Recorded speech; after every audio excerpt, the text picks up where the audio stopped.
Okay, well, hello everybody. It's Rich Wheeler and Dwayne Wiggins from our podcast, Life Outside the Box, Hello, and everybody.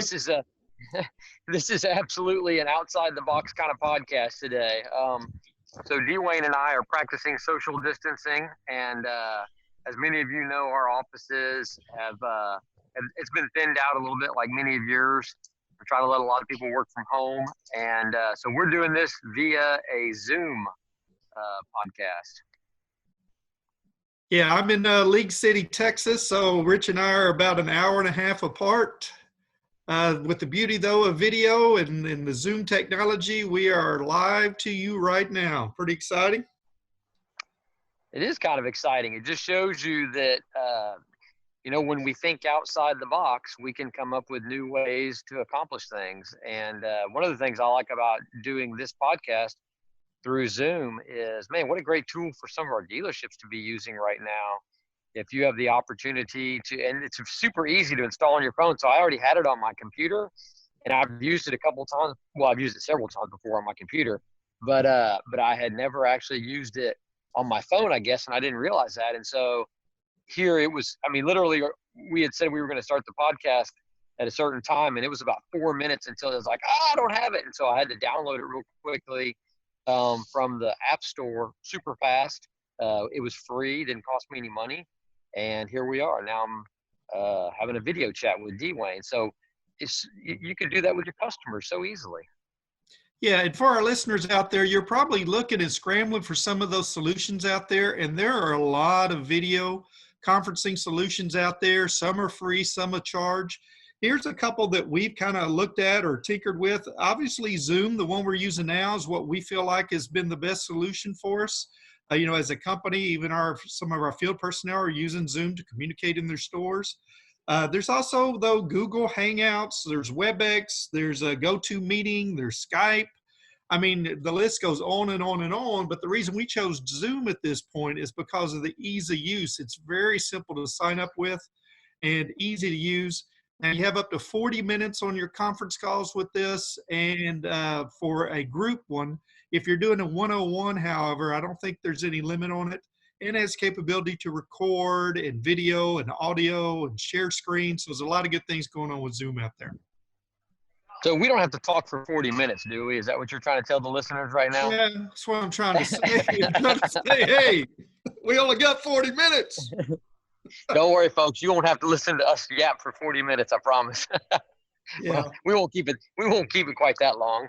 Yeah. So first thing we probably like to pass on is stay focused out there. I know this is kind of unprecedented times, and there's a lot of stuff that you've never seen before in the car business. But stay focused, stay strong out there. We know that all this is going to pass, just like everything else does.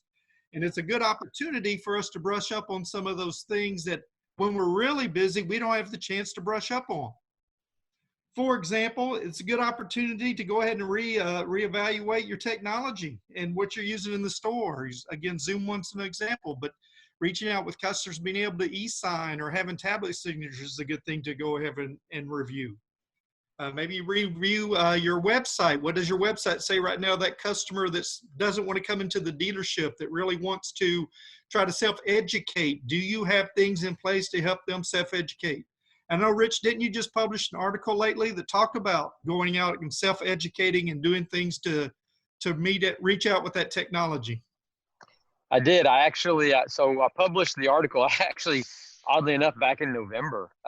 It was just one, and you and I have been working on this for a while now as we were trying to put together our master's advanced F&I class. That the offsite customer is becoming more and more prevalent. And so I published an article back in November, and I actually dug that up and reposted it on social media the other day because, I mean, it just never fails, right? I mean, like you start thinking about something, and next thing you know, you get hit in the face with it. And so yeah, right now, all of those things that we have been kind of sticking our toe in the water on when it comes to our websites and when it comes to, I hate using the term digital retailing anymore, but when it comes to digital retailing or the offsite customer or communicating with customers when they're still doing their research online and how we can interact back and forth with them. Well, now we're smack dab in the middle of it, right? I mean, all those lessons that we were starting to try and teach ourselves, Well, now we're on the job training. I mean, it's full force. This is going to accelerate that learning curve very quickly for all of us. And in a kind of in a way, I think it's kind of great. I think it's a good thing that this was a reality that was already coming anyway, and so this is going to force us to become experts at it. And so by the time we come out the other side of this, we're all going to be so much stronger and so much better for it. Yeah, and it gives us an opportunity to maybe prepare for what the new norm will be. What will be once this passes, because again, I can't stress enough that everything's going to pass. We will get back to some form of normalcy at some point in time. But until then, what is that new normal going to look like? What's it going to be like? And I guess this is the opportunity where you can help make decisions and put things in place to determine what that new normal is. So it's that proactive approach to making sure how we're going to address business from this point going forward. Dwayne, when I was at NADA just a couple months ago, I saw a deal and actually I went to two different workshops, and one workshop said that only 1% of customers went cradle to grave on the internet, and then another one was 3%. So it kind of depends on who you listen to. There's different people out there with different stats, whether it's Google or Facebook or Cox Automotive, but somewhere between that 1 to 3% of customers were cradle to grave on the internet. I honestly think that maybe this is going to speed that up just a little bit. Maybe when we get out of this, you're going to have more along the lines of 10 or 15% because they're going to have seen that this is possible. Even if we don't do as much cradle to grave on the internet, I think what we're liable to see more customers getting deeper into the digital retailing process. And so part of what that article that I wrote, believe it or not, actually was talking about how to insert ourselves earlier into the equation, because I felt like that was going to become more and more prevalent as time went on. Well, listen, when we get out the other side of this, I think that will be the new norm. I think the new norm will be there will be a larger percentage of people that we are going to have to insert F&I into the equation so that they don't skip over the protective products that we have to offer. And that's what this is. This is just going to accelerate things, is what I truly believe. Yeah, and I'm on the belief, and I believe you are too, because we spoke about this before. It's never about taking the F&I person out of F&I. It's always about the professionals doing what they're trained to do. It's just these digital tools and these digital solutions are there to enhance, and they're just a tool to be utilized. So if you're listening out there, we're not suggesting that you are out of the process. We're actually suggesting the opposite, is that even on a digital deal, how do you get involved earlier in the process and visit with that client before they make those final crucial decisions, even while they're self-educating? You can be part of that educational process when you get out there. Absolutely, 100%. And that's been my charge this whole time for the last year and a half. Every time this conversation comes up is, look, customers are not going to maximize their own deal. They're just not going to do it. We need to have the F&I pros, the people who know what they're talking about, to help educate that customer. We can give them a basic foundation of the protective products that we have online. Sure, they can do some self-discovery. They can do some research. They can figure out the ins and outs. I get all that. But at the end of the day, it's going to take the expert. It's going to take that F&I pro to sit down and explain to them why this particular protective product fits into your lifestyle, what the features and benefits are that make sense for you and your family based on the information that you've shared with me. That can't come from a computer screen. That's got to come from a person.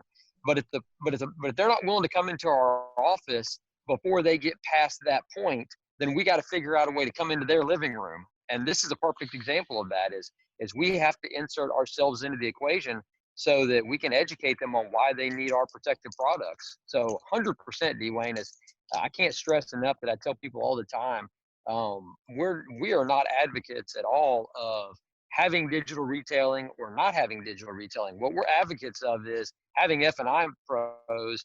And so it doesn't matter if the F&I pro is in the office or on the computer. You need an F&I pro to walk a customer down that path so that they really, truly understand all the benefits of the products that we offer. So here's a couple thoughts for y'all listening out there. Things you can do right now while we're in the midst of this is continue to practice and sharpen your skills. If business isn't going to be as plentiful as what it used to be, we're going to have to do more with less. So we encourage you to practice and role play. Now, if you're not familiar with these video chat sessions, you need to find a video chat partner, if you will, and maybe it's somebody in the store, and practice your off-site presentation if it comes down to that. Get you a tool, the Zoom, for example, and maybe you have a tablet menu such as Darwin, where you can actually send the menu out and it's interactive. So we encourage you to get a partner out there to do that. If you don't have anyone, contact me. I'll be glad to be on the receiving end of some practice with your menu presentation to that offsite customer. I'm a pretty good customer when it comes to that, by the way, and I can definitely help you hone your skills as you go through that process. Yeah, and here's the next thing. So right now we just left a store that if we show the video somewhere, that is, they're going to be suspending some business for a little while, and we needed something from there, so we stopped by to get it. Now I'm getting in the car with the rest of my family, and I'm doing this podcast from the front seat, or the passenger front seat of my wife's car. And so the point is the reason why I say that is I think we all have to understand that for a little while, we're just going to have to improvise, adapt, and overcome. I mean, things may not be exactly the way they always were.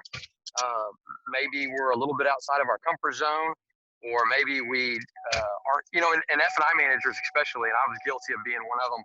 We're very particular about the way things are set up, right? We're kind of almost OCD. We're so everything's got to be our particular way that, we set our offices up a certain way, we set our files up a certain way. And I think right now what we're going to learn through this process is that we are all going to have to be able to adapt to whatever environment is around us and figure out a way to make it work for us. And so that may look a lot of different ways in a lot of different scenarios, but we can do it every time the auto industry has thrown something new at us, whether it's a new form or a new disclosure or a new process or whatever it's been.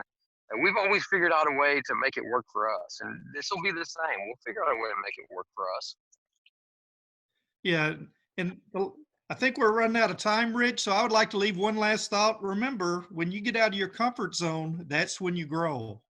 And right now, we are all out of our comfort zone, so this is our opportunity to grow and come out on the other side a lot bigger, faster, and stronger. I would agree with you 100%. And like I said before, I think that this is preparing us for what the industry was moving towards anyway. So I think this is just going to accelerate that learning curve.